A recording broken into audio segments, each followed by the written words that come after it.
বন্ধুরা, আপনারা যদি কেকেআর টিমকে মন থেকে ভালোবেসে থাকেন তো অবশ্যই একটা লাইক করে দেবেন। 50 বলে 100 আইপিএলের আগে কেকেআর এই প্লেয়ারের বিধ্বংসী ব্যাটিং দেখে কাঁপছে বোলাররা। হ্যাঁ বন্ধুরা, সংযুক্ত আরব আমিরাত বিপক্ষে টি-20 ম্যাচে ঝড়ো ইনিংস করেছেন আফগানিস্তানের বিস্ফোরক ব্যাটসম্যান রহমানুল্লাহ গুরবাজ। শুক্রবার প্রথম টি-20 ম্যাচে মাত্র 50 বলে সেঞ্চুরি পূর্ণ করেন গুরবাজ। আফগানিস্তানের হয়ে টি-20তে সেঞ্চুরি করা তৃতীয় ব্যাটসম্যান হলেন তিনি। গুরবাজের এই ইনিংসের সুসংবাদে প্রথম টি-20 ম্যাচে সংযুক্ত আরব আমিরাতকে 72 রানে হারায় আফগানিস্তান। ইন্ডিয়ান প্রিমিয়ার লিগের আগে গুরবাজের ইনিংস কলকাতা নাইট রাইডার্সের সমর্থকদের নিশ্চিত স্বস্তিতে রাখবে।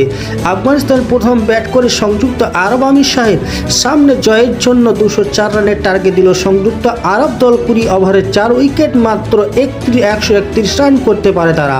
এই জয়ে 3 ম্যাচের টি-20 সিরিজে 1-0 এগিয়ে গেল আফগানিস্তান। সিরিজের দ্বিতীয় ম্যাচটি অনুষ্ঠিত হবে 31 ডিসেম্বর।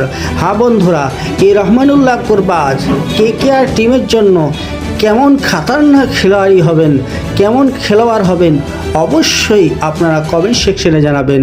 আপনারা নিত্য নতুন ক্রিকেট আপডেট পাওয়ার জন্য আমাদের চ্যানেলটিকে সাবস্ক্রাইব করে রাখবেন। ধন্যবাদ।